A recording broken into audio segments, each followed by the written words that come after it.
Well, good morning, folks. Welcome to Last Days Live, where we try to make sense of the cultural chaos around us, recognizing that God's way ahead of us. He knew it was going to happen, but we are literally living out the last days as we speak. And so, glad to have you along for the ride. Last Days Live each Friday at 11 o'clock. I'd like to ask you to invite your friends to come and participate in this. This isn't like Monday Morning Live where we try to make a lot of sillies. This is the time we deal with the stuff that really is affecting our lives.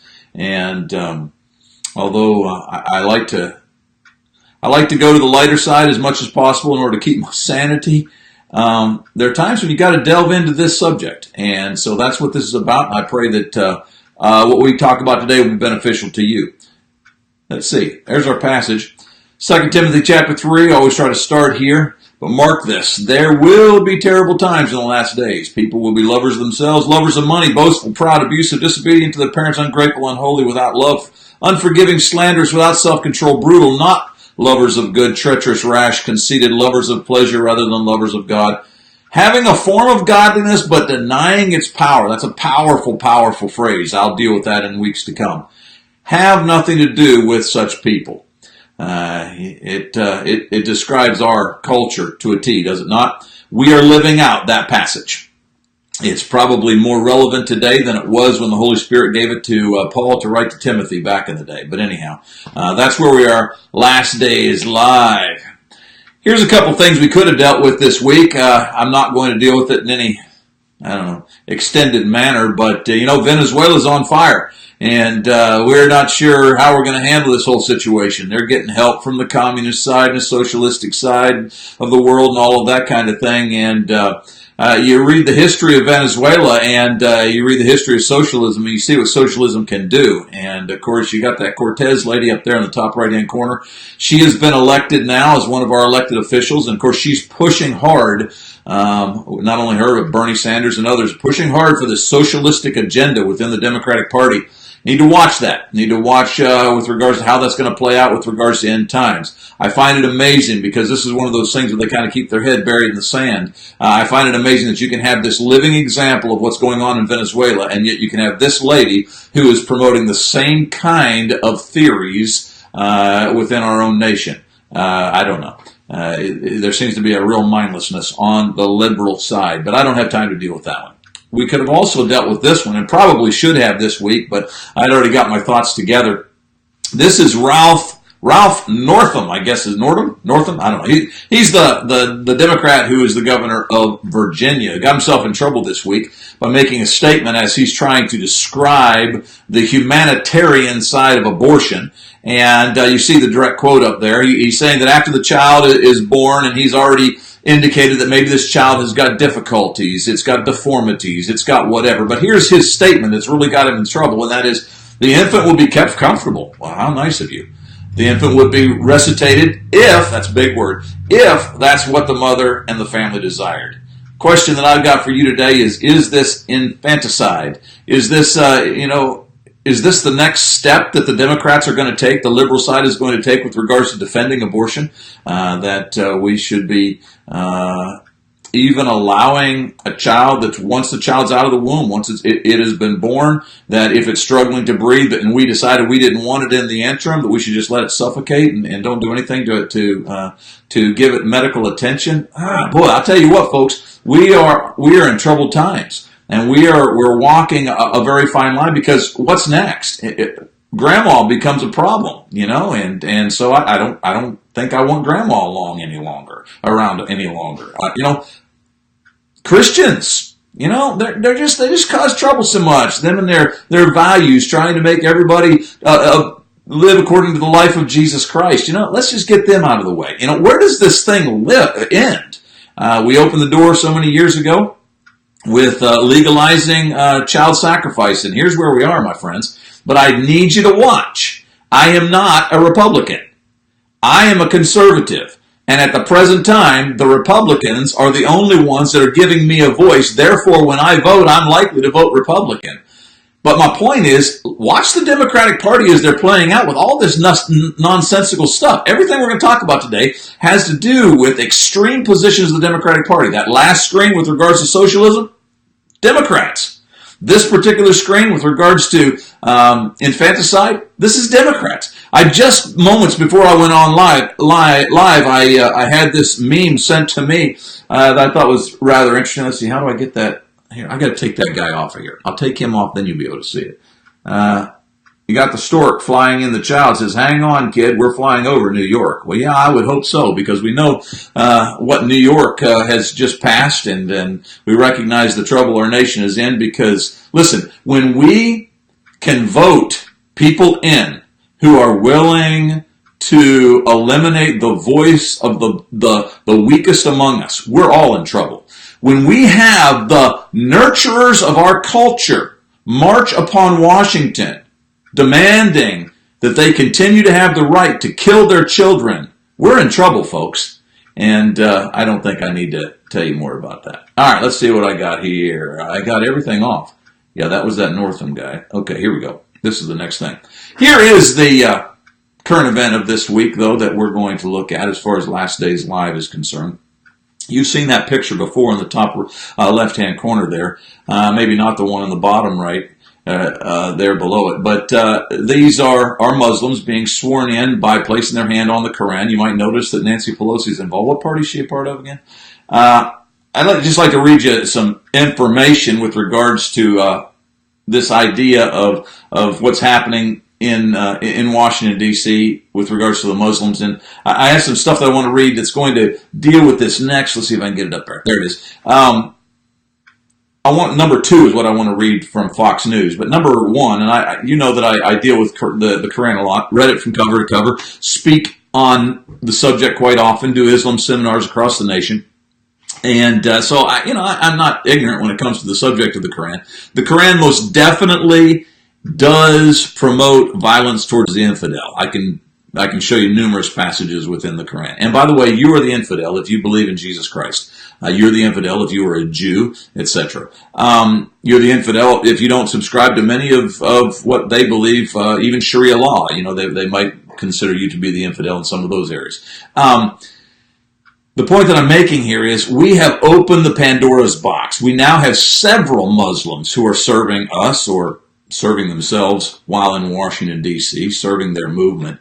And when you understand what the Qur'an represents, you understand the violence that Muhammad called his people to bring against those who were the infidels, you begin to again see that we are most definitely living in the last days, and many of us, compromising Christians who don't seem to have any value system, they are promoting this by failing to speak up, electing individuals, because my grandpa was always a Democrat, my grandpa was always a liberal, and therefore we've got to start standing up for Jesus and putting him first. The Qur'an most definitely teaches persecution against the infidels, and in both of these pictures you have the Qur'an being used to swear in these individuals, which leads me really to the heart of what I wanted to talk about with regards to current events. Most of you might be aware that this week that there were some stirrings that went on in Washington, D.C. about removing the, number 2, you see it there, so help me God, from the vow or the oath that was taken when people would come before a committee, etc. Let me just read it straight out of Fox News. And by the way, I do not apologize for being a Fox News fan. I admit that there are times that even Fox News gets it wrong. I admit all of that. I admit that they are definitely slanted to the right. I admit that from the front end. But I also admit this. I spent most of my childhood and much of my adulthood living under the liberal propaganda of 3 major networks. And it's refreshing to me that there actually is somebody at least providing the other side. Are they slanted? Yes. But man, at least maybe that'll provide somewhat of a balance in our country. So yeah, I'm going to read right out of Fox News. Here it is. A key committee in the Democrat, did I say Democrat again? In the Democrat-controlled House of Representatives is moving to eliminate the God reference from the oath administered to witnesses testifying before the panel. As part of a new rules package expected to be approved this week, according to the draft obtained exclusively by Fox News, and goes on to talk about that. I received, and I can't confirm this, but I received that was actually voted down, that this did not take place. I would like to have documentation with regards to that, but it doesn't remove the point that the Democrats are bringing it up. The Democrats are the one who are promoting this. You know, we didn't get abortion overnight. There were just folks who kept saying, hey, we need to do this, kept pushing, hey, we need to do this. And then they started electing people who went to Washington, hey, we need to do this. And now look at us. Now we're willing to take the life, evidently, according to the governor of Virginia, we're willing to let the life of a child go even after they're outside of the womb. See, this stuff doesn't just happen over a night. And so the fact that the Democrats are talking about this idea of taking "so help me God" out of the oath, it means that if you just give it time, it's likely to happen, because you see the direction our country is going in, and you I hope, can recognize what's taking place. The draft, going on back to my reading, the draft rules also remove the phrase his or her throughout the document, changing these to pronouns such as their. The rules additionally modify all reference to the committee's chairman to instead refer only to the committee's chair. That's number 3. Gender designators have become offensive. I honestly don't care. If it's a chair, if it's a woman, I don't care. Call her chairwoman. And, I recognize that gender. Matter of fact, I would salute that. But I would, again, show you that the liberals are pushing us toward this transgender agenda that has done nothing but promote chaos. Remember President Obama just basically opened the doors to the bathrooms and said it doesn't matter what your gender is. If you say your gender is such and such, you're allowed to go into the bathroom right along with the girls if you're a guy, biologically speaking. Remember when all of that happened? Well, here we are. And now it's just continuing to be promoted. And again, this is just the chipping away at it. Like I say, abortion didn't come overnight. Most of these liberal agendas didn't happen overnight. They just start talking about it and they start chipping away at the foundation, and over years, by the time my grandson is my age, it is very, very likely that this nation will be so messed up. It may not even exist at that point, but it'll be so messed up that it will be difficult for him to have any part in the public dialogue because he is a Christian. I'm concerned about the last days lies, garbage that we have going on here. All right, let's see how we move on here, because I had something I wanted to say here. Oh yeah, I wanted to go to this. Let me come back to the one. I think I've got that passage without. No, I don't. Let's see if we go to this next one. What happens here? Boom. Boom. Boom. Yeah, let's do that, and then I'll come back so you don't have that stuff over top of it. Notice these two passages. So God created man in his own image. In the image of God, he created him. Male and female, he created them. God, if he really didn't care, he could have eliminated that last little line. Male and female, he created them. It's almost redundant, it seems, if it doesn't matter. He created them in his image. So there you go. No, God wants us to recognize he created them male and female. There is a difference. It's a recognizable difference. It is a biological difference. It is a created difference. And it does not bring the blessing of God when we deny that difference. Notice Romans chapter 1, 26 and 27, because here you begin to see the fulfillment of these last days crazinesses that are happening today. For even, their women exchange the natural use for what is against nature. Likewise also the men, leaving the natural use of the woman, burned in their lust for one another. Men with men committing what is shameful. Yeah, that's talking about homosexuality. And yeah, that is in the New Testament. It's part of the New Covenant. And yes, by the way, it was even validated by Jesus in his own words. But here you've got Paul writing to the Romans, and he is saying, here's what happens whenever we just fall apart as a culture. We're going to be women desiring women, men desiring men, giving up what God is going to say. This is the Holy Spirit. This is the Creator saying, giving up what is the natural. So God says it's unnatural when you deny your gender. God says that it's not right. God is offended when you deny your gender. But here's where I wanted to go. Let's see if I can go backward. Let's see. I got to take that off. Boy, it's hard for me sometimes. Don't look at that. That's not what there it is. Oh, but I got another one up here. I can't get it all to go away. Sometimes I get myself so excited. All right, let's go back here. We got this one. We don't want that one. We got this one. That's the one I wanted you to see. I got all these things over here on my thing, and it's telling me how I can pop them up there so I look like the weatherman. But I sometimes I'm not very smart. The question I need for us to answer this morning is, how do we get here? How do we get to this insane moment where there are folks, even in the White House, who would suggest it doesn't matter which bathroom you use? That puts our children at risk. How did we get here? What I'm about to read to you has become one of the most controversial things I've ever written.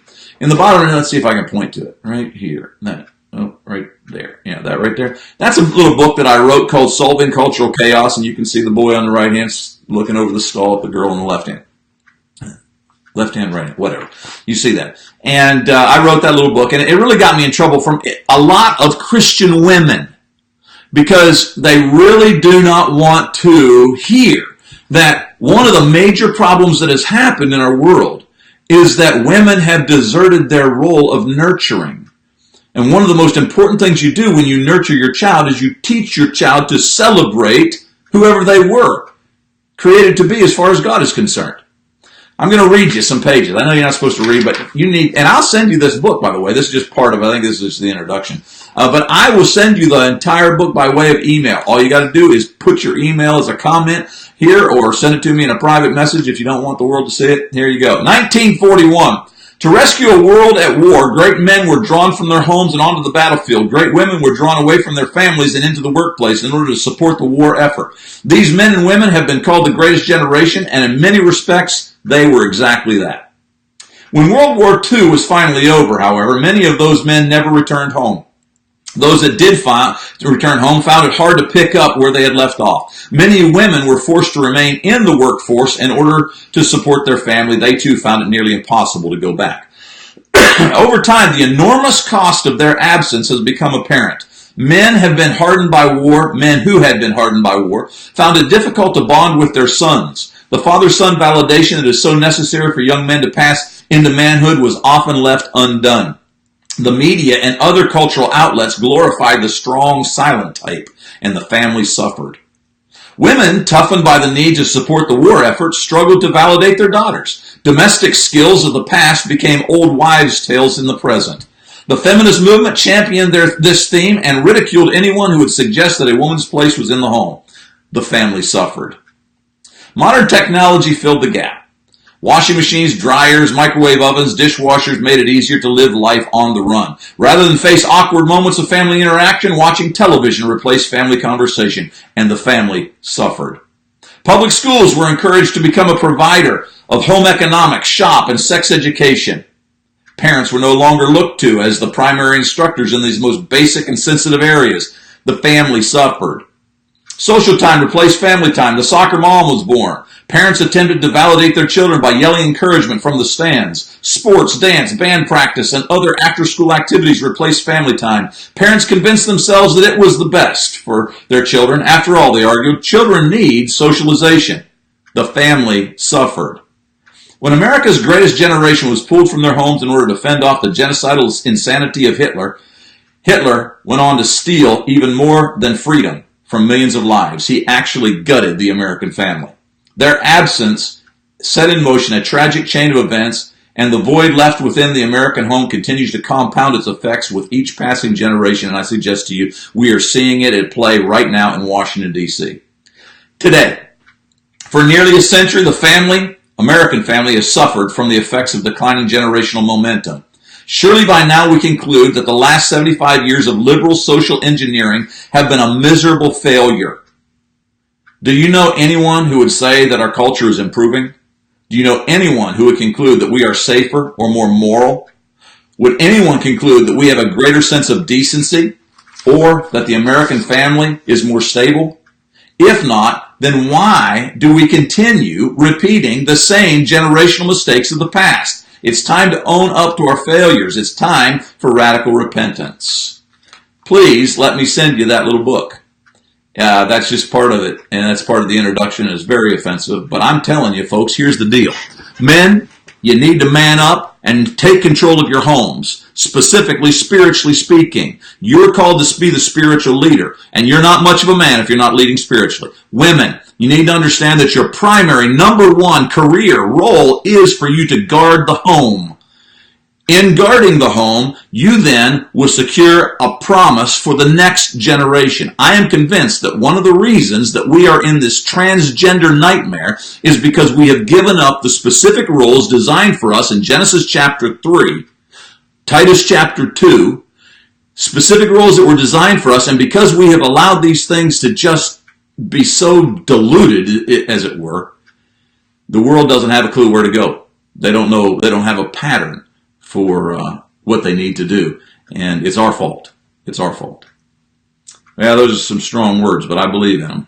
And I'd love to send you that little book. All right, we've already read that. Here's the next thing. Meme of the week. It's sad. Massively sad, but this is what the next generation has come to, at least many of them in the next generation. Going to hell and proud of it. You see sometimes women marching on Washington and holding up signs about how that they are so proud of having multiple abortions, etc. You see men, as they're dressed as women, walking down the street celebrating homosexuality. And this seems to be the sentiment, that as long as I am getting satisfaction right now, that I don't really care what the future holds. You look at the way we mark our bodies.